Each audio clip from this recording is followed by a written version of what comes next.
This is update for March 19, 2024, day 755 of the war, and of the date update. Also catch up for March 18 and 17.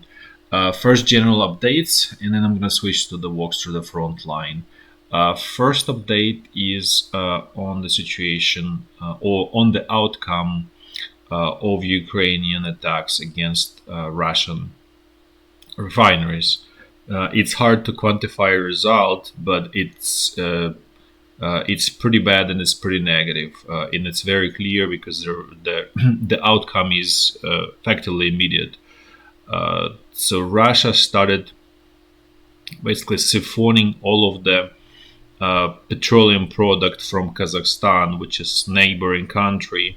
So they were buying up all of the gasoline, diesel fuel, jet fuel, basically everything processed, to the point that Kazakhstan government had to block export of any petroleum product from the country. Obviously, it all goes to Russia, not anywhere else, for next 6 months, and obviously that's probably gonna get extended because, as I mentioned before, repairing refineries is difficult process technologically. It's complex.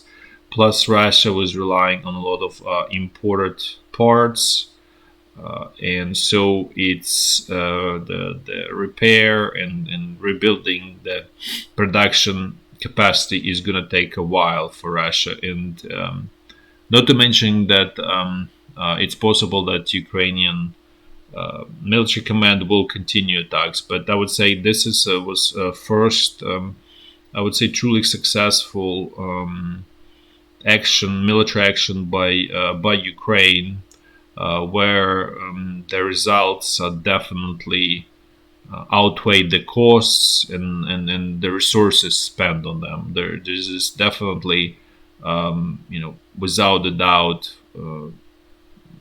excellent result, I would say. Giving everything else that's in terrible shape, this is sort of bright spot in Ukraine. Now, actually switching not to such a bright spot in terms of Ukrainian economy. So Ukrainian hryvnia started to fall. Basically, Ukraine central bank is devaluing hryvnia. It's not a free market for currency in Ukraine. It's all controlled by the government, by the central bank. But central bank started, devaluing it, as I said, because Ukrainian economy is really in bad shape, as we all know. There's no question about it. And then Ukraine is getting significantly less financial aid from the West. Obviously, the help from the US is being blocked.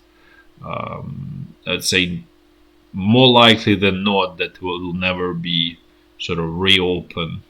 And given that, as I mentioned before, that probably most likely Trump is going to win US presidency, that really means that financial aid will never from the US will never materialize for Ukraine anymore. So essentially, that was it, and Ukraine will need to survive with the help of essentially Europe, some from Japan, Canada, and then so on. So, and that's going to be fairly difficult. We'll see fallout from all of this fairly quickly in probably next 3, 4, 5, 6 months. But definitely by end of summer, situation will get pretty bad financially for Ukraine, assuming that this situation remains, obviously.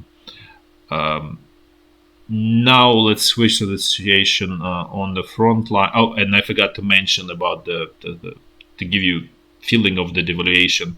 So Ukrainian hryvnia was 36.5 pegged to $1 from the beginning of the war, and now it's at 39 to $1. So it's fairly noticeable, close to 10% essentially. Now I'm gonna do walks through the front line. Generally, situation is relatively quiet. The definite activity is subdued, mostly driven by the Russian side. For whatever reason, the intensity of attacks and number, strengths, and everything is down. Don't have very clear explanation for that, but Russian activity is down. It's not completely off. There is no question about it, but it's clearly not the same intensity how it used to be when Russia was attacking Avdiivka and trying to capture Avdiivka. Now I'm going to do walks through the front line in a clockwise fashion, as I always do. So the situation along the state border remains more or less the same. Ukrainian, I would say it's more Ukrainian political top is continuing to do this stunt that's senseless and waste of resources by attacking Belgorod region of Russia, which will lead to essentially nowhere. And actually, it brings Ukraine's defeat. Basically, that's a nutshell what is going on there. Now let's move to the North Lugansk front line. Things here, Russian activity a little bit picked up. There is some more gentle Russian pressure from northeast towards Kupiansk. It's still pretty weak. As I said, gentle, probably not the right word in this situation, but I'll use it anyways. And then also pretty weak Russian attacks towards this village Terne that recently was sort of magnet for Russian command for whatever reason. Now let's move to the North Donbass front line. Northern sector is pretty much quiet as it's been for a while.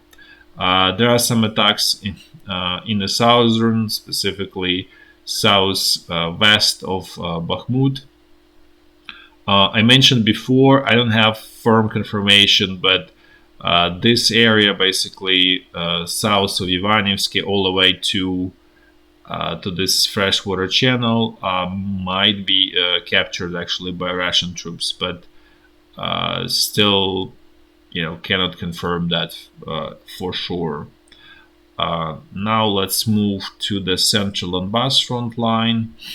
Things here also subdued, and it's actually very interesting because Russian activity west of Avdiivka is clearly lower than actually Russian activity in this west of Marinka and around the Mikhailivka area. Basically, this is sort of more of the focus of Russian command, including there is sort of new area of attack. They trying to attack a little bit sort of to the north of Vuhledar. For those who don't sort of remember, haven't seen, the Russian troops were trying to attack sort of from southeast, from southeast, if I look from Ukrainian perspective, in the past, and it led to very horrific results. So they seems to learn the lesson, and they trying to capture Vuhledar by attacking towards north, so it obviously probing Ukrainian defenses, but so far nothing, no luck so far, let's put this way. In terms of this front line here, in terms of its stability, it's, as I said before, it's deceptive stability. Basically, is what is happening is a war of attrition. Ukrainian front line, the number of sort of people goes down. The replenishments are not there, or they don't cover the losses, and eventually this line becomes too thin to hold the Russian pressure, and then it collapses. So this is kind of like we're in this process of this line being thinned out, and assuming Russia command will continue the pressure, even though the pressure is on the lower end. All this really means that it will take a lot longer to thin out the line. But nevertheless, the process, very clear and goes in one direction, unfortunately for Ukraine. And the solution here is really counterattacks. But I mentioned before, Ukrainian troops and Ukrainian command cannot sort of organize them, and Ukrainian troops cannot execute them because of the lack of the training. So that's the situation right now. Now let's look at Zaporizhya front line. Things here fairly quiet. There's some Russian pretty weak attacks around this Velika Novosilka area, and they just effectively trying to push Ukrainian troops back north and recapture what Russian troops lost during summer of 2023. Otherwise, it's pretty quiet. Now let's finish with the situation along the Dnipro River. And things here are also quiet. It's clearly not the focus for Russian command. And for Ukrainian command, they just don't have resources to do much in this area. That's all for today. Thanks for watching. Until next time. Bye-bye.